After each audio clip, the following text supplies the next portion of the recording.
Good morning and welcome to Today at the Races at Laurel Park. Tim Tulloch joined by Keith Fustel, Equibase chart caller and racing analyst. Yes. Keith, you had a really, really good day yesterday, by the way. We if saw you the didn't ball pretty good. It was coming in like a beach ball, and had a good day. Got out early, hit the first five, and that doesn't happen too often. That early pick five. Hopefully you played along. I think you paid 1,800. So you have days like that where things come in a little bit of a focus, but you need luck in this game. You need to get the right trips. You need horses to trip out. So but hopefully everybody's playing along. Early pick four that we put out there did hit. Didn't pay anything monstrous. I think the key to that early pick five was the 12-1 morning line that they bet down the Austin from Boston horse. So I got a report out of my boys over at Shacks over there in Catonsville. Big Dan, I heard he didn't have a great day according to my buddy Joe Gast. I'm like, Dan usually watches the show, so Dan. That's on him. Hey man, I tell you, I can lead you to the water. But, That's right. Hey. You went 6 for 10 yesterday. Yeah. You had the first 5 in a row, and all paid pretty well. They paid all right. They paid all right. And then the early pick four, as you mentioned, only $116, but it was only a $16 investment. Wouldn't I like to do that every day? Yeah. Wouldn't we all like to do that every day? Yeah, but today's a new day. Today That's the problem. is a new day, and it is a very, very new problem. Let's take a quick look outside. It's nice. A little bit of wind, 10.5 miles an hour, but temperature-wise, and it's going to come together here. Yeah, beautiful day today. Tomorrow, Tuesday, a couple of days off. Got to take care of some things. The yard's popping. Got to clean things up a little bit. A little bit of spring cleaning. So I'm sure I'll be doing those duties. But I'm all set for today's card. Though fortunately. A van didn't make it down here, so some late scratches there for the David Jacobson runner. So we're going to tweak. We had to make a couple tweaks real quick, real late before the show. But we're set. Let's rock. Are we buying the van story or selling? I don't know. It's a 50-50. I got to be careful what I say up here. I don't want this stuff to come back and get me. Yeah. Okay. Let's go. All right. Race 1, early pick 5, as always. Race 1.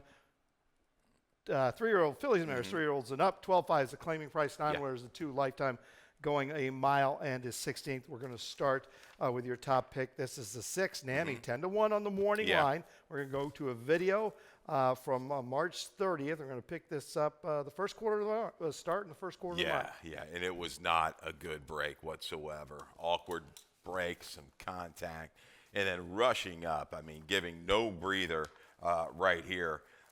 With Nami, and it just all of a sudden when she kicks it in, she's going to have to steady check off of heels, and it's pretty much over from there. Yeah. I kind of liked her in there a little bit at the 7/8 and thought maybe with a cleaner break she could get it done, but that went to Caius Halo. I believe that was the first time Kieran come into town. So, she's run okay at the 2 turns. She's finished in front of what I think is going to be the favorite, Marley's Ghost, in the past. She could take some pressure from Tishan Tyrant to her outside, but I think if she breaks cleanly, big if, she's quicker than her. Let's go to the front and let's see how far we can take them with the apprentice rider, Jean Aguilar. And Marley's Ghost moving up, third off the claim. A good win last time, 18 and some change. Well spotted back for the 12.5. It's entered as good as you can enter a horse, breaking their maiden for 20. 12.5, it's the right spot. And you're looking at a short price. I'll give you a stat here, though, that's going to make you wince. Corrales. I like betting on his horses, too. And he'll probably, if there's a streak to be broken, it's this one. 0 for 27 the last 3 years on the dirt with maiden winners last out. You just pushed him right in the winner's circle. I just did. You probably did. 6-1, 5 for Keith in the opener, 1-7 for myself. Okay. Why do I like the 7 a little bit? We talked about Tishan Tyrant. Yeah. I was willing to toss that last race before that. Had been running okay. All right. And has shown the ability to close a little bit back last year. Doesn't necessarily have to be in front. Race 2 kicks off the early pick for Keith. What do you have for us today? You hit it yesterday. Can you go 2 for 3 for the weekend? At $13.50 here. It's a nice cheap ticket. 3 deep. 3, 6, 7. Succeed a little bit of a price there in race 2. Race 3 with the 5, 6, 7. Zippy Doodah Day. And kind of a head scratcher of a race. If you want to add, I think, imagine the odds possibly. Look, maybe keying up for turf, but has got some races and figs that might work against this real questionable group in race number 3. Race 4, 3, 4, and 7. That's a solid other than optional there for the 3-year-olds, going 5.5. Unfortunately, take out part of that entry. The 1 Force of Justice and the 6 Iridescent ends up in the 5th. We had Colonel Vargo. No, he's out, as is the 3 Big Rowdy Dan. We land on the 6th, not away. Back to his speedy ways, $13.50. He's been consistent, as consistent gets. $13.50. You took your little profit and didn't overspend today we got on the pick 4. Race 2 is a claiming event. Non-winner is a 2 lifetime. Claiming price $12,500, going a mile and a 16th. We'll start with the 6. This is Succeed from Mario Saray. Christian Maldonado gets the call here this afternoon. 2 back when this one got to the front, going a mile and 16th. He was pretty good. Yeah, got to the front after a brutal beginning. Bore out at the break and was gunned 5 wide, a Secretariat-like move early. He's not Secretariat. No, he's close, but he's just not there yet. His name starts with an S. Yes, so yes. Close. Yeah. And then last time out, they went fast again. He had to ease back off horse, then even through the lane. Yes, I think last second Louis, the horse that's going to probably go from that inside, maybe Succeed, can prompt with a good break, prompt the pace and get it done. These two might separate a little bit. I think Great Call is interesting. First off, the claim has been able to show a rating gear here of late. Was a little bit more forward in its race. Has been able to sit just off of it to make a move. So 6-7, 3-5 here in Trust. I guess Mikey Gorham's horse is going to take plenty of play. Has to overcome that outer post. But this horse has won it 2 turns. This is a horse that's, I thought this horse was going to run real big back in December. It's taken a few races to figure this guy out, and he relaxed, he rated kindly, and he ran his best race so far for this barn. If he brings it back or just improves a little bit. Yeah, and he was down inside making that move, Tim, and I don't know if the rail was the greatest place to be on the 24th, but gutted it out having to alter course there through the stretch. I think Mina can get this one a pretty good trip. Doesn't have to be in front, can just kind of tuck in. If you tuck in a little bit, you go through that first turn, you're only 2-3 wide. You'll be okay from there. And looking to the horses to his inside, it looks like Succeed with a clean break and Great Call. They normally are forward, right. And we know the 3 is probably going to go be forward. So you're right, Yep. 2-path, 3-path max. You're going to be fine. Last second, Louis, the 3 I have on top. I think this one's trying to get better, coming off a little bit of a layoff. Third off a break today, as improved over his last 2 starts. Those couple races last year here in Delaware at the end of the year, they're pretty good efforts with certainly with figures that can win here. So as you mentioned, he'll be looking for the lead or very, very close to it under Jamie Rodriguez. Race 3, a maiden 30 event going 7/8 of a mile for maiden fillies, mares, 4-year-old, 4, 5, and 3, 4, and 5-year-olds this afternoon. Let's start with the 7. This is Stormy Midnight. Both you and I have this one on top. Yep. We do. Just recently claimed from her debut. From her debut by Karen McGee. I didn't think it was that bad a race. It was just an even race. Improved second time out. Well, she gets the right kind of field to come back against for a maiden 30, right? And you might be able to see it just a little bit more, and you don't. The other Kieran runner, Gold Rush Hottie, appears to be the quickest early. I think she'll go out there and go. But Stormy Midnight did track, made a decent little move in between horses to battle, then kind of eased back off of foes, quarter pole, shifted out even late. I think we'll go ahead and prompt Gold Rush Hottie, try to make that attack move again, maybe wait a little bit to the quarter pole and go from there. And I'm kind of reading the jockeys here. Toralba, it was scratched. Maybe they knew Yum Yum Eat It Up was going to scratch. Right. I don't know, but scratches. Ends up here off of that good effort for Yum Yum Eat It Up. So, I a little bit of an edge here to Stormy Midnight.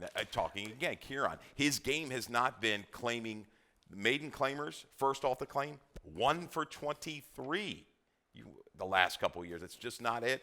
He's had some develop a little bit, though, off the claim recently, and I think this one just catches the softer spot. It does catch a nice spot. I love the outside draw going 7/8 a mile this afternoon. Should be able to be in a good position early, if not in a really, really good position.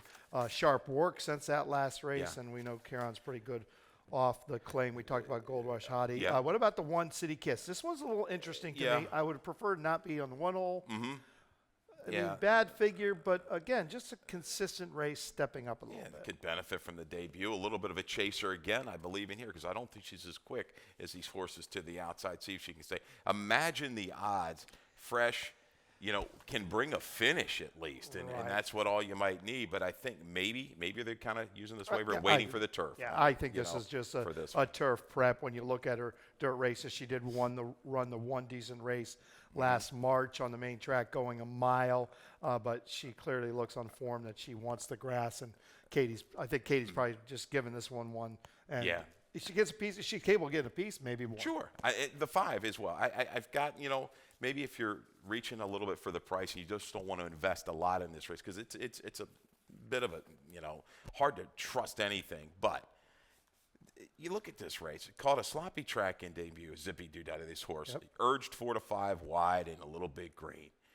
That's no blinkers. 5.5, chased, no blinkers again. Stretched out turf, then negative inside on the 14th, but carried that flow a little bit further. Coming back now, fresh face with probably a little bit of a staying power against this group. So attack this race. I'm going to probably use the 7, and the 5 is my price shot. You work around those two. Race 3 can go a whole lot of different ways, but we both agree with the outside horse, the 7, Stormy Midnight for Kieran McGee. Okay. Race 4, this is a nice race. Take out the 1, Force of Justice, a part of the entry. Take out the 6, Iridescent. Iridescent. Okay. It's been a long weekend. Iridescent. All right. Take out the 6, Iridescent.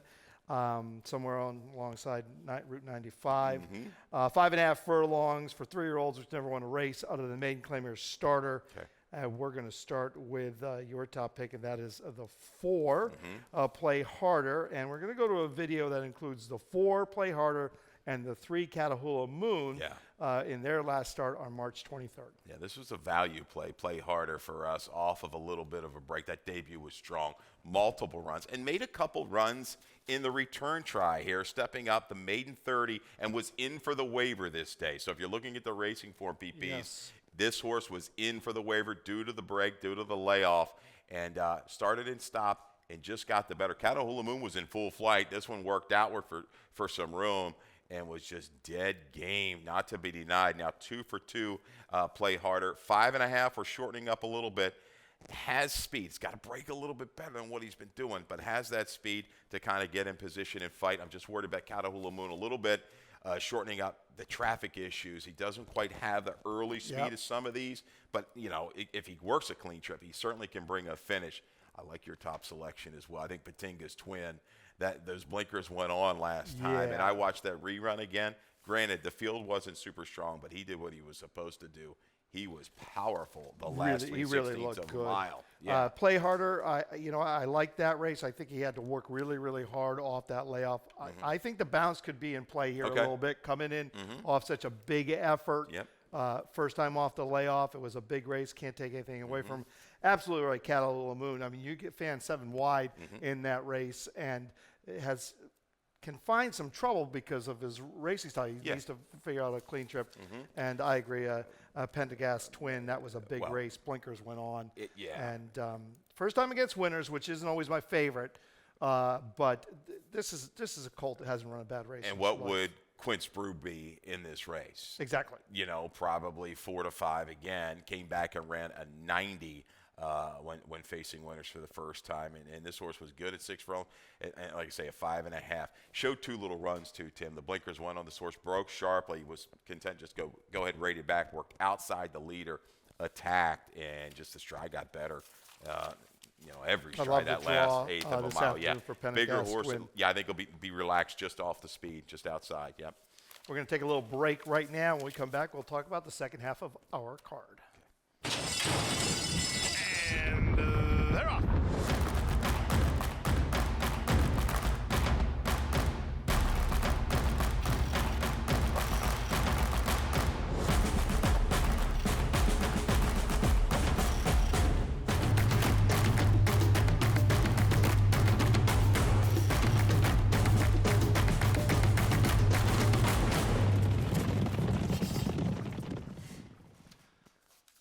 Welcome back to Today at the Races. Race 5 kicks off the late pick 5. I did a late pick 5 ticket today. No carryover in the Rainbow pick 6. That's going to start fresh. They took it down yesterday for $27,000. How about that? How about that? I would have thought there would have been a couple more tickets enforcing another carryover. I was a little surprised at that. And there were 2 live tickets on the horses that ran exactly, the 2 and the 7. So, yeah, I was a little surprised by that also. Because those 2 horses figured in the end, especially in the last, especially the 7. I think especially the 2. Yeah. All right, let's talk about my late pick 5. Race 5, I'm going to use 2 of them. I'm going to use the 6, my top pick, not away, as you did. I'm going to throw the 9 in there too, Stuttgart, because we just don't know.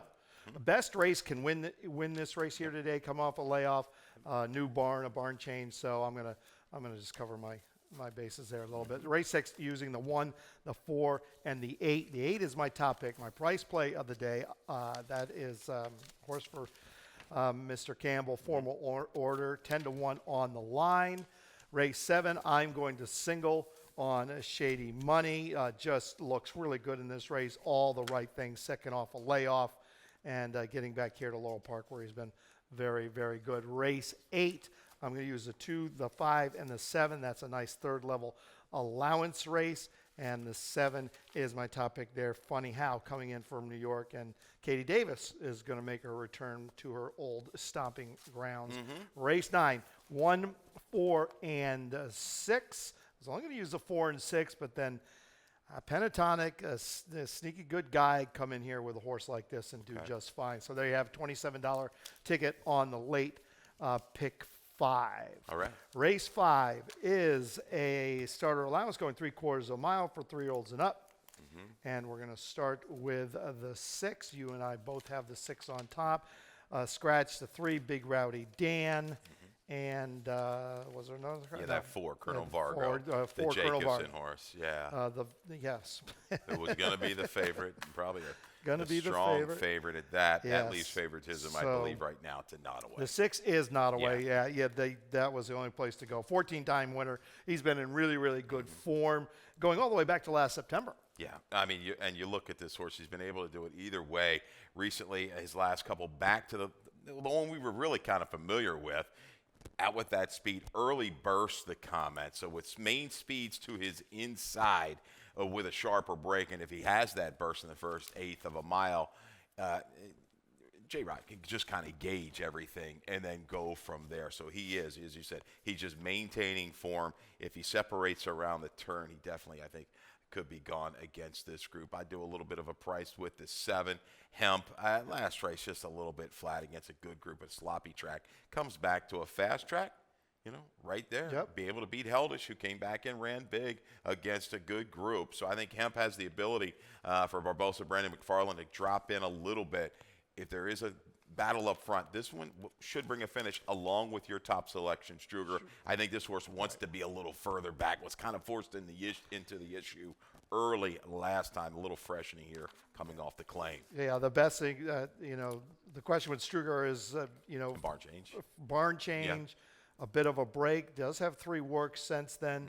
But look, best race puts Struger right in this heat here this afternoon in the 5th race. Pretty similar, both of us, in race number 5. Race 6 is an open $8,000 claiming event for 3-year-olds and up, going 1 mile. We run to the second wire here at Laurel Park, and we'll start with the 1 Galatians for Anthony Ferrier. This is your top pick. Javan Toledo gets the call. First off, the claim for Ferrier, and I'm certainly willing to forgive his last race. Yeah, maybe it was, he's been closer to those slower flows and be able to move into them. I don't know what happened. He was just not good at all. I'm going to be real worried today if he comes back and just doesn't run good. I mean, that's just not a good sign. So I'll give him a shot. You look at all those previous races, you've been able to trust him. He's run for multiple barns, and he's brought a finish. The speeds come out of here. Brasstown is out. Ain't wasting time. Both horses I thought would be forward. Galatians, if he breaks fairly cleanly, should be able to get into a stalking spot. And we'll know if Toledo's under pressure, say leaving mid-turn, we're going to be in trouble. I think we're going to be in trouble. He should be able to cruise up to these horses if he's right. Calvary Command, a poor start last time. We'll try to go ahead, break better today, and go ahead and take command and try to dictate things. But I think Galatians, hoping he can get back on his game. Captain Carter looks to me like the one you can trust from a consistency standpoint. He lags back, he brings a run, and look at his figs. He just doesn't want to jump into that 70 spot where some of these other ones had been capable of doing. But it's working. Arojo Corrales, we've been throwing that stat around. Yep. They've been good the last 6 months. It's a profitable combination. The horse, 2 horses in here. I know you've got formal order, but Shoot the Messenger hasn't seen the winner's circle in forever. But the Soares horses have been hitting the board and winning in bunches. So I think this one stretching back out works. Albertano. If he brings a B plus race, a B plus race, he wins. He wins, and yeah, that's he loves this distance. He's a 9-time winner. He's coming off a little bit of a break. Clearly needed a freshening, but look, he's 6 for 8 going a mile, and he's coming out of a very, very hot barn.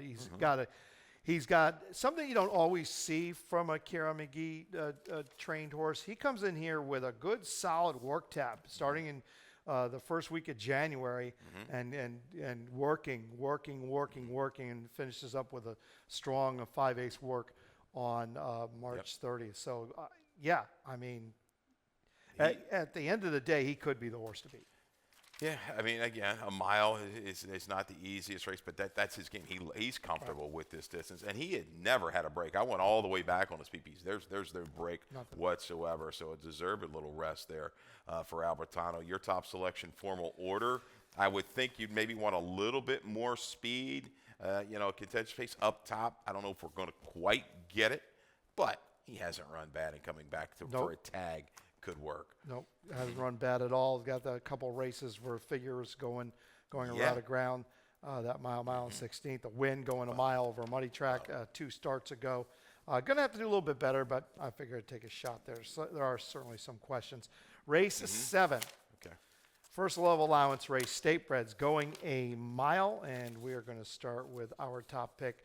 That is a Shady Money for Jamie Ness. Mr. Sanchez gets the call. We're going to look at his race from November 24th here at Laurel Park. We're going to pick it up at the top of the stretch. Yeah, he's been good as well at the 1-turn mile. Beat the likes of Bob Marco on the go back and rode the better part of the racetrack on the 24th of November. It was a spot where you wanted to be. He was able to do it. Works this run up in rallies just to miss late. But all in all, a good effort. I think he's going to benefit off of that try last time, 6.5. He's 1 sprinter route, run big sprinter route before. So, yeah, you're still getting 2 for price of 1 here, right? As far as I know, still both of these are in here. Yep. So I do think there's a chance things could heat up with Carvelli and Quest stretching out. Blame the Tux is fast. This 5-horse, I don't have the mix. I will have 1 ticket in the exact because you're probably going to get double digits on this runner.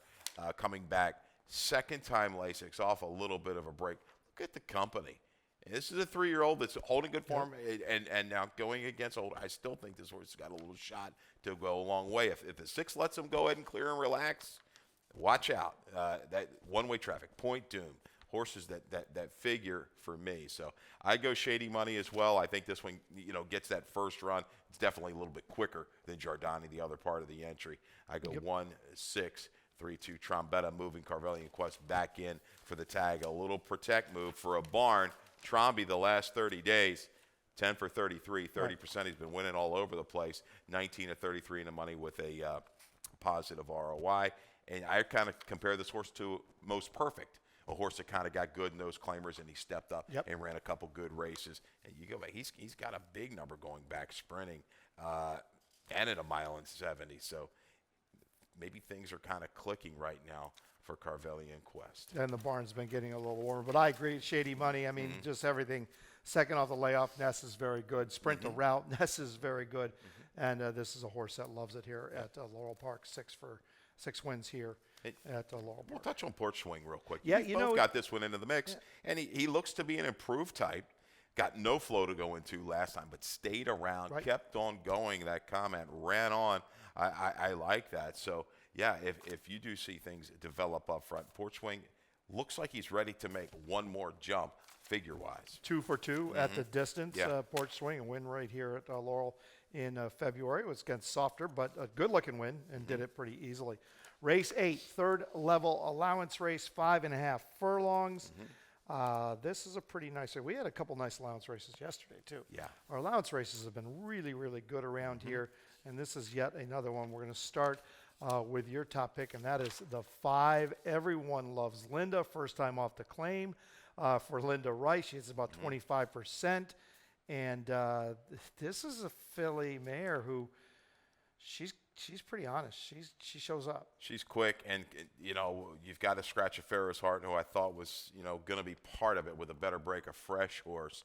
Right. So it's not like she's run any staggering numbers, but everyone loves Linda. For Linda Rice, looks to be the speed of the speed to me. Now I don't know if she's going to be able to kind of hang around and hold off a horse like Funny How Fresh coming back here. Welcome back, Katie Davis. And am I looking at this race? This is a 3-of event. It looks to me, and I usually don't do this, I think everyone loves Linda's jumping a condition. I see the horse, she got beaten at 2-of event at Laurel. Yeah, so now we're stepping in here. But, again, catches the right kind of feel because she's got a feel that nobody really wants to go attack mode here for J-Rod. Right to the front. I mean, there's no doubt. Usually I'll see that, right? Jumping. Yeah. My top pick is the 7, Funny How. Might not be able to get 2-of the van to go. Settled on this. Yeah. Sometimes those filly mares 2-of the vans are tough to get to go. But here we go. I'm going to go with the 7, Funny How, coming off of that layoff with Katie Davis. This is an honest mare. She's 5 for 10 in her life. She shows up every time. She's kept some good company here in the distaff last April, New York bred, and she's been very, very productive. Yeah, it wouldn't be a surprise at all to go ahead and get that prompting spot. So you've got the New York Invaders, and you've got a couple locals, though, the 2 and the 3. Again, this race coming down to a shorter field of 6. So I'm going to, from a betting standpoint, probably key around the 2 and the 3. I just think both of them, they're proven at 5.5. Yeah, especially the 2. Where these other ones really aren't. So anonymously, all she does is run big. And I think my flicker back on Lasix, they reached in and grabbed this one for 55, 2 back. Now, she was a benefit a couple races back of the bias. But she still works here. I think she's run fast enough for me to be part of the mix. And what kind of prices are we going to get on the 5 and the 7? Virtually nothing. So later in the day, I'm going to probably reach here for the 2 or the 3. Anonymously has been very, very good going, very, very good here at Laurel Park. I mean, went through that stretch where she was winning everything. She's 3 for 5 going 5.5 furlongs. So you have to give her some consideration. And like you said, with those other 2 going to take a bit of money. Oh, they're going to take plenty. And like you say, Linda's horse should be sharp, ready to go, even though jumping still fast enough. Because I look back don't think it's going to matter. Those internals were quick comparatively last time. I don't think it's going to matter. All right. Nightcap, maiden 12-5, 3-year-olds, 5.5 furlongs. You have the 7 on top. I do. Simon's Choice for Scotty Wolfendale. Why not take a shot? First time gelding, first time Lasix. My man Willard upstairs, my partner, he abuses me every time. I do go out on a limb sometimes, and I'm looking for barns. I'm rooting for guys. Got Troy Robb home yesterday, right? Yeah, you did. Okay, now we're going to get Scotty Wolfendale home. Let's go. You did. And but hey, you're looking at the field. Uncle Chinito, clearly the speed, going to zip on out of there. Pentatonic, I think, will definitely make a move. And I'm just thinking out loud, visualizing this race. So the best race this horse has ever run was sprinting in debut. Look at that field. Play harder all the way. There's some other ones. One Way Farrier was in there, like a 4 or 5-time winner now. We've got a chance. This guy is coming back off of freshening. First time gelding, first time Lasix. Makes a move at a mile into Return Fire. Return Fire would be favored against this group. Right. So looking at what's going to go out in front, I think some of these horses are going to come back, and maybe my man Alvello goes over the top. Hey, listen, well, here you go. I'm a dreamer. Yes, it's okay to dream. This is a good-looking horse. I happened to be in Scotty's shed the other day, and the horse was cooling out. I said, Scotty, that's a pretty good-looking horse. He said, yeah, pretty better looking if you can find the winner's circle. Okay, all right. And they always are. But now you got to break my heart telling me the man doesn't even have any faith in the horse. No. Hopefully he was cold watering you. That would be good. Wolfendale wouldn't do that. I have the 6. I had enough on top for Jerry Robb. Last couple races, including the last one, been pretty good. But going 3/4 of a mile back in February, a decent race there. I'm just hoping to come back with that But this will be the first time he runs 5.5 or 3/4 of a mile at this level. That last race was going 7/8, and that could have made the difference. Yeah, that could work. Yeah, Pentatonic, I think, to make the first move. We know Chinito off this claim here is going to zip. I thought would last a little bit further last time and did not. TikTok Daddy, I chased that one last time. You got him into the mix. Again, if I'm keying on the 7 here to price, I'm probably using everybody at least once underneath. And TikTok Daddy has had some tough trips. Forget about the one race, the February 4th race, going 3/4 of a mile for the maiden 20, was not a terrible race. And he tried to go long at this level. Now he gets to go back short, which he probably needs to do at this level. That's my thought process there. If I actually have a thought process today. How about your best bet and value play? Let's take a look at that. Let's head to them. What do we got? Refresh my memory. Race 3, Stormy Midnight. Okay, we've got Torrealba going here for Kieran first off the claim. We talked about the stat. It was horrific. We've had a couple bad stats, but maybe one of these are going to win today. But Stormy Midnight, I think, will go ahead and prompt Gold Rush Hottie and be able to hold on late. Value play?